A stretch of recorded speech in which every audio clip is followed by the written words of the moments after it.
In the worlds of Dungeons and Dragons, every adventurer seeks great and powerful magic items, but somebody has to make them. Alchemists, arcane inventors, runesmiths poring over their anvils, and all the tinkerers, creators, inventors, and engineers that suffuse the worlds of Dungeons and Dragons could be yours to play with the new Artificer class, the very first class introduced in Dungeons & Dragons 5th edition since the game came out in 2014. My name is Monty Martin. And I'm Callie McLaughlin. And we are the Dungeon Dudes. Welcome to our channel where we discuss everything Dungeons & Dragons, including advice for dungeon masters and guides for players. We upload new videos every Thursday, so please subscribe to our channel so that you never miss an episode. Today, we are taking an in-depth look at the brand new Artificer class introduced in Eberron Rising from the Last War. We are going to be taking a look at all of their class features, abilities, subclasses, spell lists, and all the great things that the Artificer has to offer. Although the Artificer has gone through many revisions through Unearthed Arcana, it is an all-new class, and Kelly and I haven't had the chance to really sink our teeth into it and play it that much at the table. So today we're going to go through our first reactions, overview, and a general review of what the class gets and what we think about it. So these are largely our opinions, and they haven't fully hit the play experience yet, but we're going to do our very best. We are very curious to hear what you think of the Artificer as well, so please let us know. There's a lot to discuss today, so let's get rolling. So let's start off with the simple question: what is the Artificer all about? Well, the Artificer is all about magic items and using that as the theme of the overall class. From their spellcasting and other class features, tinkering, crafting, building, and creating arcane wonders and objects, and using those as your adventuring tools is really at the heart and soul of what the Artificer is all about. Artificers are magical in nature, but they channel their magic through the many tools that they use to create and tinker with mundane items, turning them into something much more. And that really is the exciting part of the Artificer, is they're the blacksmith who still has that magical edge to them. Now, the Artificer will be able to create, through their infusions and other abilities, bona fide magic items, although they have a few special rules with them, and they can create full-on magic items too if you work with your dungeon master to do so. The Artificer class also is quite unique in that its spellcasting is described as using tools to build little artifacts that are then deployed to create the spell effects.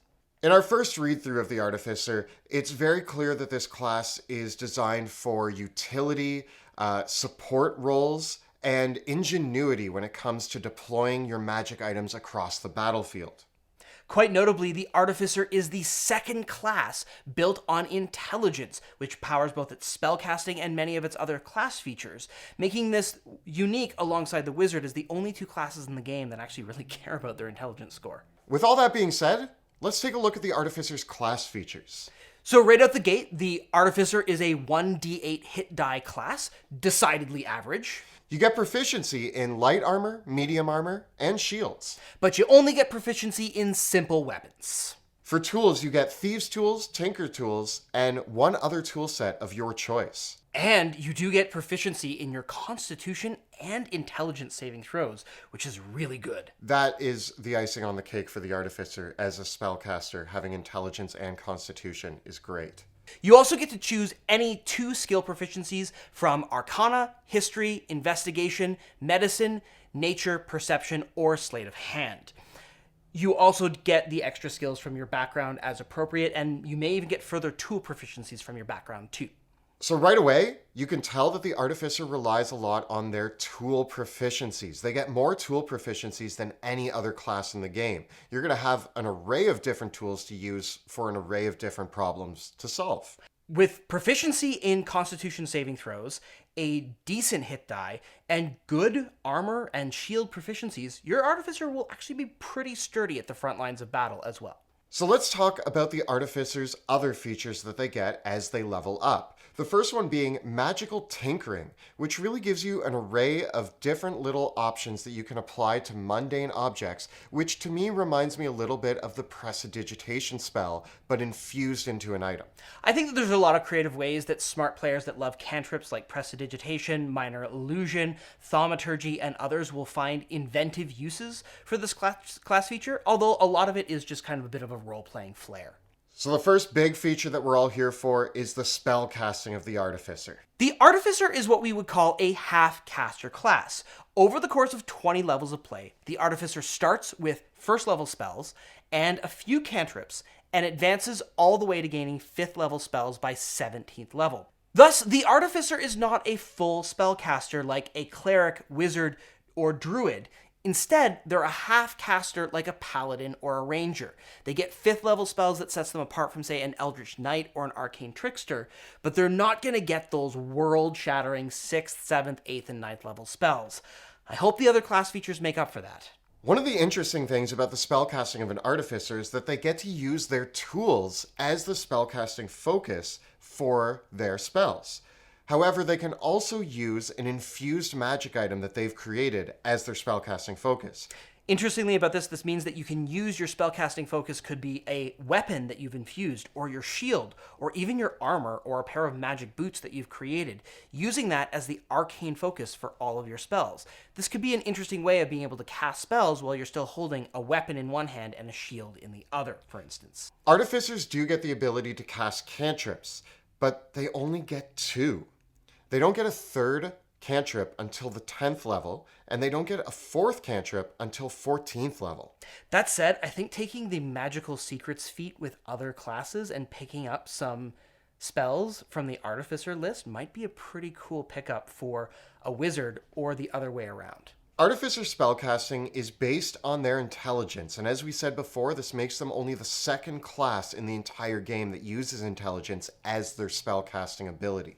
This means that when you cast a spell that requires an attack roll, your spell attack modifier will be your intelligence modifier plus your proficiency modifier, and your saving throw DC for any of your Artificer spells will be determined as 8 plus your proficiency modifier plus your intelligence modifier.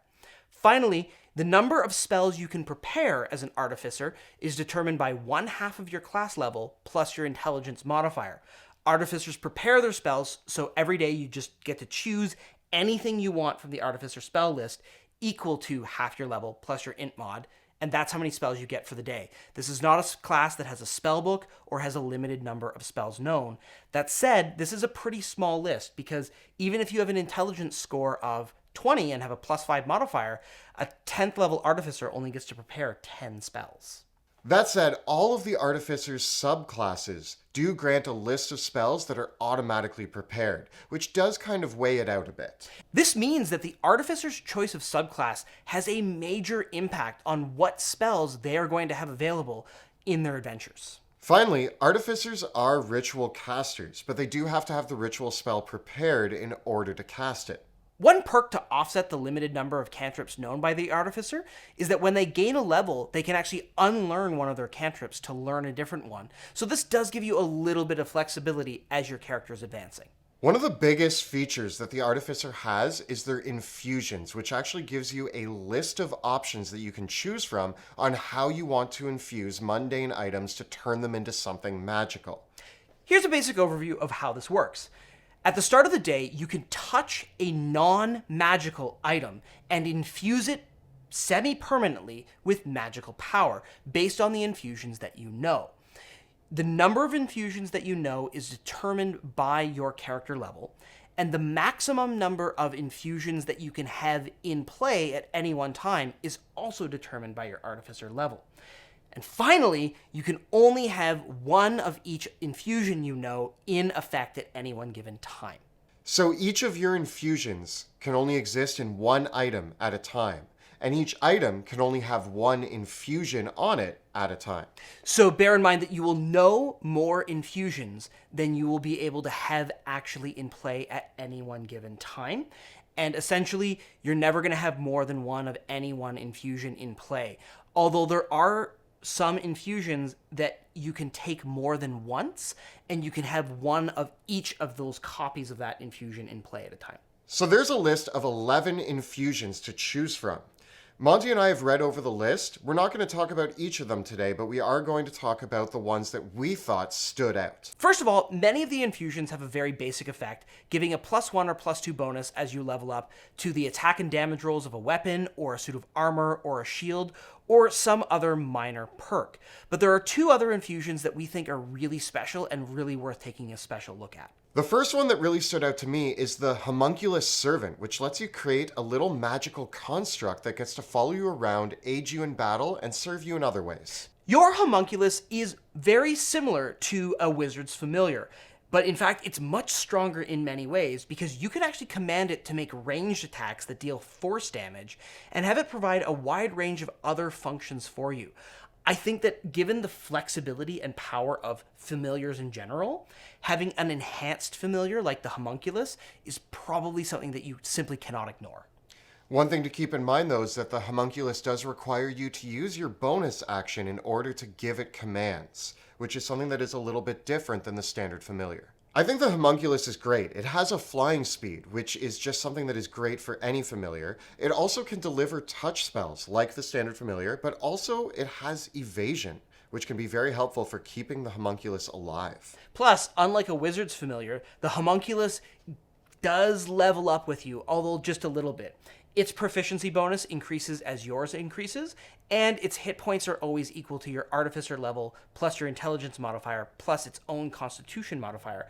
So it's got a little bit of resilience. It's still probably going to get taken out by most fireballs, but it's a little bit better than the one hit point familiar. The other infusion that we both really loved was the Replicate Magic Item option. Replicate Magic Item is the only infusion that can be selected more than once, because with Replicate Magic Item, every time you take it, you choose a magic item from the list on the tables listed, and there's quite a lot of them. And that is the magic item that you're able to replicate with this infusion. So effectively, Replicate Magic Item allows you to pick and choose which magic items you want for your character. But technically speaking, you could infuse this magic item and give it to another party member. There are some really good options on this list, including the Winged Boots, the Amulet of Health, and the Gem of Seeing. Unfortunately, those really awesome options don't become available until 10th and 14th level. So for me, the best magic items that you can make with this feature are going to be some things that you're going to get much, much later as your character advances. I did notice there are some options in there that can help out based on the campaign you're playing and the setting that you're in. There's things like Goggles of Night or a Bag of Holding that you can make at early levels. If you haven't already obtained those and you're the only person in your party that doesn't have dark vision, Goggles of Night might be really helpful, or a Bag of Holding to help you carry all your stuff. Unfortunately, because you have to lock in your choice when you level up, and while you can change what your infusions are once each time you level up, it does make it a little bit difficult to predict. This would be amazing if you could just replicate any of the magic items on the table and be like, oh, we need a Bag of Holding today. But that's not actually how it works. So there's a little bit of planning required to get the most out of this infusion. Moving on with the abilities that the Artificer gains as they level up, you have the right tool for the job, which allows you to use your tools to create different tool sets that you can now obtain and use. The next ability we gain is Tool Expertise, which allows you to double your proficiency with any tools that you're using, and that includes Thieves' Tools. As Artificers level up, they also gain the magic item Adept, Savant, and Master abilities, which increase the number of magic items they can attune to, first to 4, then 5, then to 6, which is pretty exceptional if you're finding a lot of magic items. But note that a lot of your own infusions also require attunement, so this kind of counterbalances that fact. So you might end up using all your extra attunements for your own other class features. That said, Artificers also gain a kind of cool ability in that they can attune to any magic item with Magic Item Savant, even if there's a race, class, spell casting, or other requirements. So your Artificer could be carrying around a Holy Avenger or a Staff of the Magi or any magic item, even one that was meant for dwarves or elves or anything like that, which is kind of neat. The one thing to keep in mind is that this is almost essential for the way that the Artificer is built and designed, because they're going to be creating a lot of magic items themselves that require attunement. So really, it's going to balance out in the end. Although their 20th level capstone ability, Soul of Artifice, will give them a pretty hefty bonus to their saving throws for every magic item they have attuned. The final ability that I think is really nifty that all Artificers gain is the Flash of Genius ability, which allows them to use their reaction when an ally makes an ability check or saving throw and add the Artificer's intelligence modifier to that roll. If you have an intelligence score of 20, modifier of +5, it means that you can use this feature 5 times today for those clutch saving throws, like if you're about to get hit with Finger of Death. I think that from all of the things that we've looked at with the Artificer, more than ever, I would say that it's important to get your intelligence score up to 20. There's so many features that rely on that bonus that you have to your intelligence modifier that are really helpful for this class. Yep, definitely want to make a Gnome Artificer. Your choice of subclass will gain you a bunch of new abilities right away, a selection of spells that are always prepared, and future class features that you'll gain at level 9 and level 15. So let's take a quick look at what each of these subclasses are because they're pretty unique and they add a lot to the Artificer gameplay. So the first option we're going to look at is the Alchemist, which is the master of potion making. And they gain proficiency with alchemist supplies when you take this subclass at 3rd level. As an alchemist, spells such as Healing Word, Flaming Sphere, Gaseous Form, Cloud Kill, and Raise Dead will be added to the spells that you always have prepared and can cast as an Artificer. That's a really good list.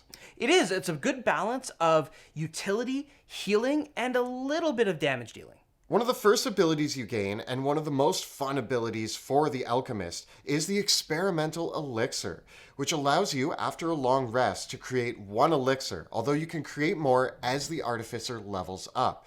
You roll a d6, and it randomly selects the elixir that's created, and you have to use that elixir before you take another long rest. Once the elixir is used, it's gone. Of course, you can also expend a 1st level spell slot or higher to create an additional elixir, and when you do so, you get to choose which elixir you want, which is pretty handy because these elixirs have some great effects, and they don't require concentration, they just require someone to drink them up. The 2 options that really stood out to me is there's an option for healing, which seems pretty obvious. There's also an option for transformation, which basically gives you a free casting of the Alter Self spell. I really like the Elixir of Flight. Being able to create a 10-minute long flight speed, even if it's only 10 feet, is insanely useful. I also really like the Boldness Elixir because it's basically Bless in a can that someone can knock back to get a D4 bonus to their attack rolls and saving throws for 1 minute. While you're leveling up as an alchemist, you're going to find other abilities that will enhance your healing spells, allowing you to add your intelligence modifier to them, or gain additional spells as well. All of which makes a pretty good package that makes this a really good utility support healer class, and I think it's a very well-rounded option. I do too. I think when in doubt, choose the Alchemist as your Artificer subclass, and you won't be disappointed. The potions are a lot of fun. You get to feel like you're making lots of interesting things, and it really just does everything the Artificer does anyways, even better. Healing is all well and good, but if you want to blow some things up, the Artillerist is the best subclass to choose. Like the Alchemist, the Artillerist does gain some additional spells that are always prepared for them, but their spell list is way more aggressive, gaining spells like Shield, Thunderwave, Scorching Ray, Fireball, Wall of Fire, Cone of Cold, and the incredible Wall of Force.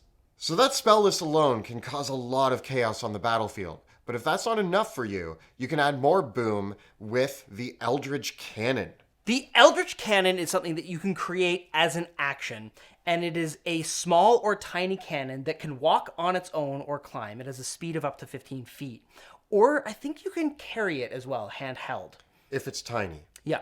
And you can command this cannon to move around and fire as a bonus action, but you actually get to choose one of 3 different types of cannons each time you build it. You can do the Flamethrower, which causes 2d8 fire damage in a cone outwards from the cannon. Or you can do the Forced Ballista, which fires bolts of force up to a range of 120 feet. Lastly, you get the option for the Protector, which creates a 10-foot aura, which gives temporary hit points at 1d8 plus your intelligence modifier to anybody within that area. Now, the Eldritch Cannons are pretty cool, and as you level up as an Artillerist, they're going to gain additional die to their temporary hit points or damage, and eventually at 15th level, you can have 2 of them. which is really sweet because both of them are activated using the same bonus action. So you can have 2 Force Ballistas, or you can mix and match having a Protector and a Force Ballista, which I really like that. You also get great features like being able to use your cannon as cover for your entire party, or forcing it to detonate, exploding and damaging all the enemies around you. Overall, I really like this. I think it's a cool package for damage dealing, although I'm not certain if it will end up being an incredible damage dealer.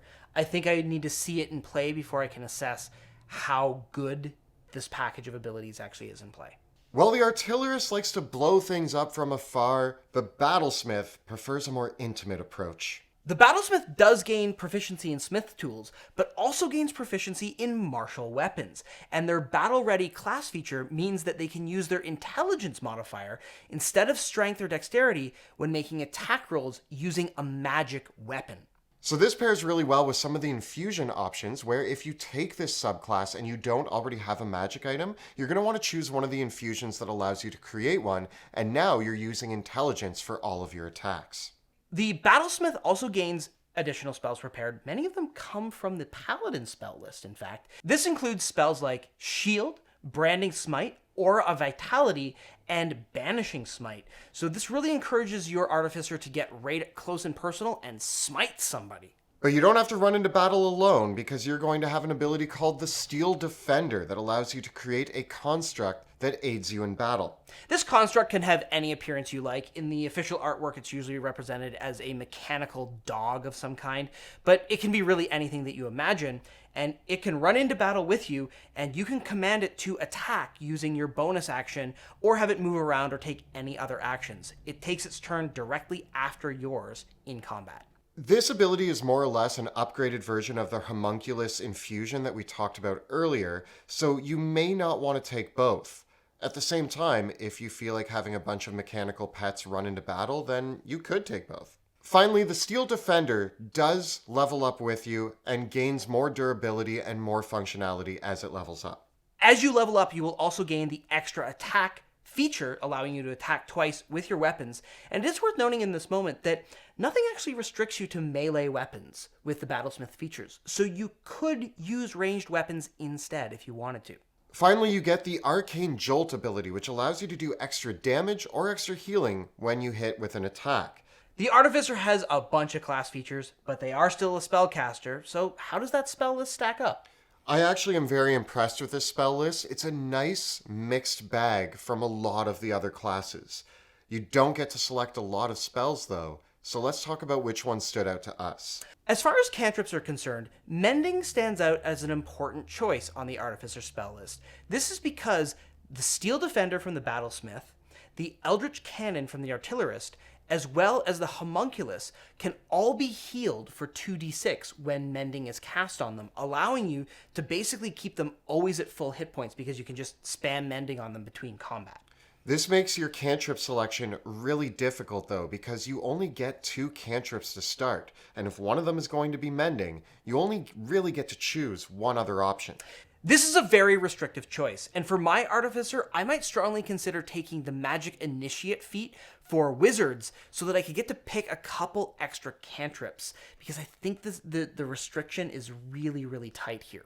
As we move on to first level spells, 2 that I immediately saw that stood out to me were Absorb Elements and Fairy Fire. Second level spells, though, are where the Artificer spell list gets really good, because I don't think we've ever seen this combination of spells together in one class, aside from a Bard or multi-classing. Because there are options like Aid, Enhance Ability, Enlarge Reduce, Invisibility, Rope Trick, and even Web are all here on the Artificer spell list. It's really incredible at second level. When we move on to third level, some of the standout options are things like Dispel Magic, Haste, and Revivify. For the fourth level spells, though, these options are a little bit slim. My favorites here would include things like Autoluke's Resilient Sphere and Arcane Eye, which I think are both excellent, although these are now starting to come online quite late, as the Artificer has to be a very high level before they get fourth level spells. When it comes to 5th level spells, the Artificer isn't really going to see those until about 17th level. But with options like Animate Objects and Bigby's Hand, it can be pretty decent. So now that we've looked at all the Artificer's class features, spells, and subclasses, what excites you most about this, Kelly? I think that the Artificer fills this really nice place as a support character. And I do think that a player who really enjoys playing that support role and using their ingenuity, solving problems, and being creative with the way that they can use all of these features is going to be really, really fun at the table. So I have to be the voice of dissent. I want to love this class. I think that there's a lot of creative options here and a lot of things that excite me about the Artificer. Unfortunately, I can't help shake the feeling as I read this entire class that the Artificer has the abilities that you would find in 10 levels of another class stretched over 20. It almost feels like the Artificer is half a class, and that the class features that they gain don't stack up when measured against other support-based classes like clerics, bards, druids, and especially the wizard, all of which are classes that get 6th, 7th, 8th, and 9th level spells. I think that the Artificer's spellcasting is really hamstrung by the fact that they get it over 20 levels. And I think that a 20th level Artificer might be looking at the abilities of, say, a 10th level wizard and going, what did I get over all these 20 levels? Fair enough. I'm really excited to see how this all plays out at the table, because we won't know our real answer until we actually try it for a long campaign. I, for one, am extremely excited to dig into the Artificer, try some of the subclass options, and see how it all plays out. I think that there's a lot of incredible potential here. I think that some of the multi-classing options that we might see with characters multi-classing between Wizard and Artificer, especially for that Battlesmith ability to use intelligence on attack rolls with magic weapons, might be really, really fruitful. I'm skeptical about this, but it could turn out that the Artificer's ability to attune to 4, 5, and up to 6 magic items at once and bypass all the restrictions for attunement means that the Artificer has a secret weapon in their arsenal. Unfortunately, that is still going to be one that is dependent on the Dungeon Master providing that treasure. So yes, if you have a character that's attuned to 6 legendary magic items, I think they're going to be a force to be reckoned with no matter what. But is there a Dungeon Master that is going to give one player character 6 legendary magic items? What if I'm really nice to you? Can I have 6 legendary magic items? Just give me a Holy Avenger and a Staff of Magi at the same time. But at the same time, does having all those extra magic items really make up for the fact that this class doesn't gain 6th, 7th, 8th, and 9th level spells? I think at the end of the day, the Artificer is something that we're going to see a lot of creativity and ingenuity when we see it played at the table. And I think it's a really exciting addition. And I think there's going to be a lot of people out there who have so much fun with this class. I think that it really lets you play out that mad inventor, and you get to mix the smithing and designing with magic elements. And I do think that that's going to be a really cool thing to see. I totally love the flavor and the lore of this class. I think the Eberron setting is incredible and is probably my favorite of all the official D&D settings. And so it's really wonderful to see the Artificer once again in Dungeons & Dragons. And as the first brand new class added to the game since 2014, there's a lot of excitement about it. So maybe we will see new subclasses, new infusions, new spells, and other features that really bring the Artificer into its own. And time will tell if the Artificer really can make something special in your next D&D campaign. So this has been a look at the Artificer class in Dungeons & Dragons 5th edition. If you've played one or are thinking of playing one, tell us about it in the comments below. If you're enjoying the show, please consider supporting our work on Patreon. You can find out how by following the links in the description below. Don't forget to check out our live play Dungeons of Drakkenheim, which airs Tuesday nights at 6 p.m. Eastern on Twitch. You can find all the previous episodes right up over here. And we have plenty more guides to the classes and subclasses of Dungeons & Dragons 5th edition right up over here. Please subscribe to our channel so that you never miss an episode. Thank you so much for watching, and we'll see you next time in the dungeon.